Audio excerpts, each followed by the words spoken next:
Donc, une d'elles, c'est l'explosion au Liban. C'est très bizarre ce qui s'est passé au Liban. On va regarder une vidéo. Alors, vous en avez vu plein, certes, mais celle-là, elle donne une bonne idée de l'ampleur de l'explosion. Ok? Si vous voulez dégager des nuages, voilà une manière de le faire. Regardez le ciel. C'est énorme. L'explosion, elle est immense. Et je vous ai dit depuis le début, que ça, c'est quelque chose qui mérite toute notre attention. Le jour même, nous, on a fait un live quelques heures après que c'est arrivé. Et je vous ai dit, là, il y a un truc qui se passe. Qu'est-ce qu'on a d'abord pour prendre conscience de l'ampleur des dégâts? Regardez les gars, regardez, vous voyez ici, il y a un trou les amis, il y a le sol qui a sauté, il y a un trou carrément, il y a de l'eau maintenant. Rendez-vous bien compte que l'explosion, elle était super puissante. Et je ne suis vraiment pas certain, j'ai essayé de trouver, mais pour l'instant j'ai rien de concret pour vous emmener, mais vraiment j'ai un gros doute sur le fait que c'était une explosion accidentelle. Vraiment. Pourquoi? Parce que immédiatement après, donc on a ça. Et je vous ai mis l'extrait concerné.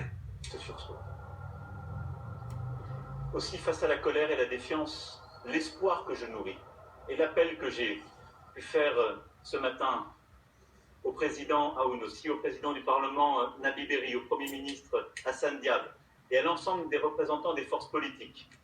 C'est le temps des responsabilités pour le Liban aujourd'hui et ses dirigeants. Il faut rebâtir la confiance et l'espoir. Elle ne se décrète pas, elle ne se reconquiert pas du jour au lendemain.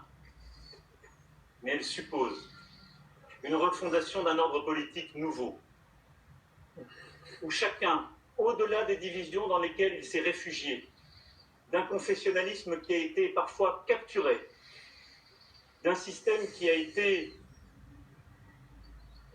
lui aussi, capturé par une corruption organisée, d'avoir la force de rebâtir une union nationale pour mener les réformes indispensables dont les Libanaises, les Libanais ont besoin, de procéder aux opérations de transparence indispensables sur le système bancaire, la Banque centrale, de le faire dans un cadre international, de coopérer avec le Fonds monétaire international.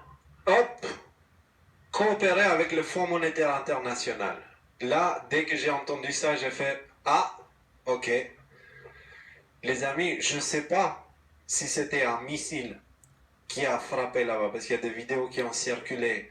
Je ne peux pas vous parler avec certitude sur le fait que c'était un missile, c'était une bombe, c'était un accident, c'était quoi que ce soit. Ce que je peux vous dire, c'est que cette explosion, elle n'est pas normale. Il y a déjà eu des explosions de nitrate d'ammonium, ça n'avait rien à voir. Absolument rien à voir. Donc, il y a quelque chose qui se passe avec l'explosion, et là, on a Macron qui débarque, et on s'attendrait à ce qu'il vienne avec de l'aide, mais il vient avec de l'aide, mais il vient aussi avec des demandes. Le mec, il vient avec des demandes. Le pays, il est à genoux suite à l'explosion. Le gars, il vient avec des demandes. Vous vous rendez compte? Donc, et ces demandes-là, c'est ni plus ni moins de changer la structure politique qu'ils ont là-bas, parce que soi-disant, les gens se rebellent. J'avais rien entendu avant. Et il vient, il dit aussi, il faut collaborer avec le FMI. Donc, le Fonds mafieux international. FMI, ça ne tient pas pour le Fonds monétaire, c'est le Fonds mafieux international. À chaque fois que le FMI est intervenu dans une économie d'un pays, 5 ans plus tard, le pays faisait partie des pays de tiers-monde. Vraiment. Donc, ce qui est en train de se passer, j'essaie de voir un petit peu de lire, parce que je n'ai pas d'informations concrètes, donc on va essayer de voir les deux côtés. C'est possible que ce soit une attaque de l'État profond, qui a attaqué la Libye pour des raisons qui restent à chercher. Peut-être qu'on peut faire la recherche ensemble.